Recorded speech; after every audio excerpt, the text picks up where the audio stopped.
আসসালামু আলাইকুম প্রিয় দর্শক, আপনারা কেমন আছেন? আমি মোহাম্মদ আব্দুল খালেক ভুঁইয়া, আমার ইউটিউব চ্যানেলে আপনাদেরকে স্বাগতম। আজকে আমরা ফটোশপের একটি কমন এরর বিষয় নিয়ে আপনাদের সাথে আলোচনা করব। এররটি হচ্ছে could not complete save as comment because there is not enough memory RAM. তো এই যে এই এরর প্রবলেমটা প্রায় সময়, বিশেষ করে যারা ফটোশপ সিএস ইউজ করেন তাদের ক্ষেত্রে এই প্রবলেমগুলো সবচেয়ে বেশি দেখা যায়। তো আজকে আমরা এই প্রবলেমটা কিভাবে সলভ করা যায় সেই বিষয় নিয়ে কাজ করব। তো আমাদের আজকে আলোচনার বিষয় হচ্ছে how to fix Photoshop error. তো চলুন আমরা আমাদের বিষয়গুলো নিয়ে কাজ করি।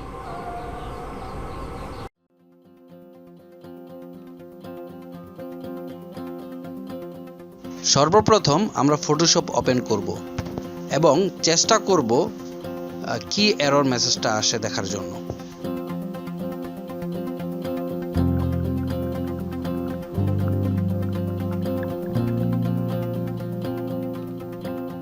আমরা ফাইলে যাব,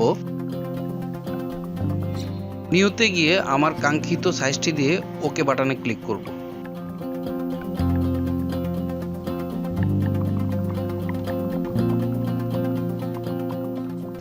ডেস্কটপ থেকে একটি ছবি নিয়ে ড্র্যাগ করে আমি ফটোশপে এনে ছেড়ে দেব।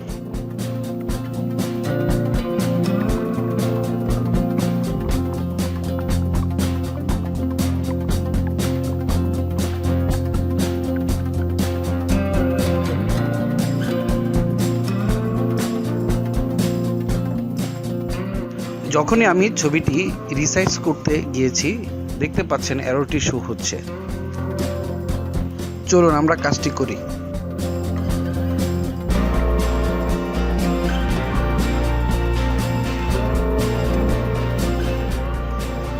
সর্বপ্রথম আমরা ডেস্কটপের স্ট্যাট বারের পাশে সার্চ বারে আমরা লিখব REGIST। লিখলেই উপরে দেখেন শো করতেছে রেজিস্ট্রি এডিটর। রেজিস্ট্রি এডিটরে ডবল ক্লিক করব। রেজিস্ট্রি এডিটর ওপেন হওয়ার পরে বাম পাশে দ্বিতীয় নম্বর মেনুতে HKEY কারেন্টলি ইউজার, আমরা সফটওয়্যারে যাব, সফটওয়্যারে ক্লিক করব। সফটওয়্যার থেকে অ্যাডোবি থেকে ফটোশপ থেকে ফটোশপের যে ভার্সন ফোল্ডার রয়েছে সেটাতে আমরা ক্লিক করব। ডান পাশ থেকে আমরা একটি নিউ ভ্যালু নেব। ভ্যালুটি হবে 32 বিটের। এখন আমি টাইপ করব ওভাররাইট ফিজিক্যাল মেমোরি MB, লিখে এন্টার প্রেস করে দেব।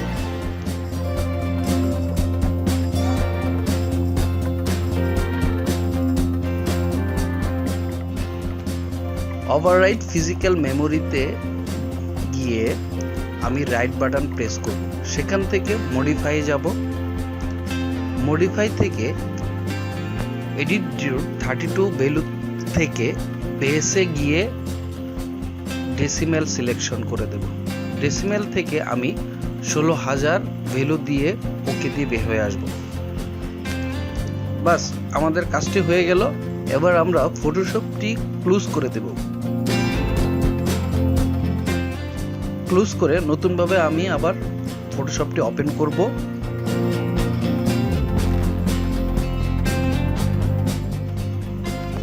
এখন আমি ডেস্কটপ থেকে কিংবা ডাউনলোড বার থেকে যদি একটি ফটো এনে আমি ফটোশপে ড্র্যাগ করে ছেড়ে দেই এবং সেটাকে আমি এডিটিং করে সেভ করি, দেখেন কোনো এরর আসতেছে না। তার মানে আমার কাজটি হয়ে গেছে।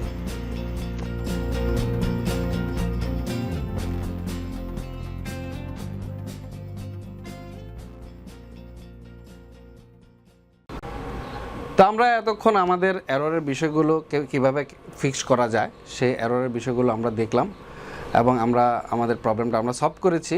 তো আপনারা এই টিউটোরিয়ালটি দেখে অবশ্যই আপনাদের প্রবলেমটা আপনারা সলভ করতে পারবেন এবং আমার এই ভিডিওটি থেকে যদি আপনারা উপকৃত হয়ে থাকেন, অবশ্যই আমার চ্যানেলে সাবস্ক্রাইব করবেন, লাইক, কমেন্ট এবং শেয়ার করবেন। আজকের জন্য এই পর্যন্তই। ধন্যবাদ।